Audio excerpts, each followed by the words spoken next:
If I'm being honest, I have too many cameras.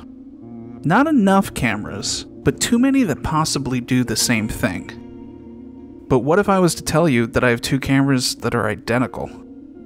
On the right is my mom's old Olympus Infinity Stylus Zoom. She bought this on a whim back in 2001 or so from Costco for roughly around $140, which is an absolute steal for how great the lens and autofocus responded to the demand of the time. This specific camera has been all around the world, captured most of my childhood, many of my fondest memories. Since then, it's taken a new life in my hands this past year, and has even been picked back up by my mom and sister in an effort to recapture what it felt like to snap a frame in those last few years of analog photography being in the mainstream. It's no Contax T2, or even the more popular stylus view that everyone overhyped in 2018, but it's been through a lot, and you can tell just how many stories it's told over the years by the scuff marks and the displacement of its original golden shine. I don't mind it, it gives it character. Most cameras of this era have been through the ringer because they were never meant to be high-value premium items. They were tools that were quickly accessed to capture those fast moments that slip away quicker than we'd all like to admit, and then thrown back into a drawer when the moment is past. So when I stumbled on another stylus that resembled a camera that almost appeared to be untouched, I had to snag it. It only being $5 really helped too. Which sounds more like a meme than something that actually happened in 2023, but here we are. Shout out savers. Upon first impressions, the camera looks almost identical to my mother's old stylus, but after a few seconds you can tell that there are a number of things that set them apart. For starters, this new stylus is a 120mm zoom lens, while my mom's is only an 80mm zoom. That's almost double the distance in framing. The size of the camera body seems to vary slightly as well, with the 120 feeling a bit bulkier and somehow lighter, while the 80 feels more compact and a lot heftier.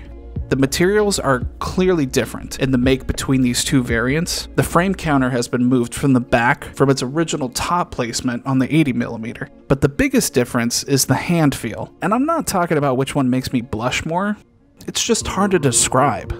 But the best way I can visually demonstrate it is by sliding back the lens hood and engaging the camera. When I slide over my mom's 80mm, you can tell this generically mass-produced product was made with some real quality. The variation of plastic may have changed greatly during the few years between these two options of Olympus. The 120 feels almost like a toy when sliding over the lens hood. I think the most important question we can ask ourselves is, does pineapple really belong on pizza? And if you said yes, then you're right. You absolutely are watching the wrong YouTube video, and you need to be more proactive with your search bar. But the question I'm asking myself is, how does it shoot? For being an over 20-year-old camera, I've really grown to love the compatibility of my mom's 80mm zoom, even now. So does this seemingly cheaper 120 zoom stack up to it? Let's find out.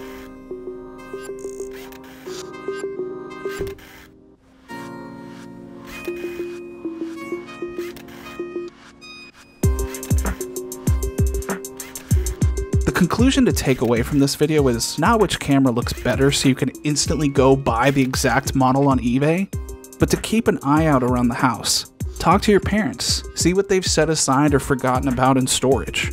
Or mostly, don't give up on just blind luck. The concept of walking into a thrift store for a Hawaiian shirt and walking out with a snazzy old camera, don't let go of that. Because there's no real such thing as too many cameras, right? I think that was the point of this video. And maybe if you're new to shooting, this will give you the confidence you need to step up to something better.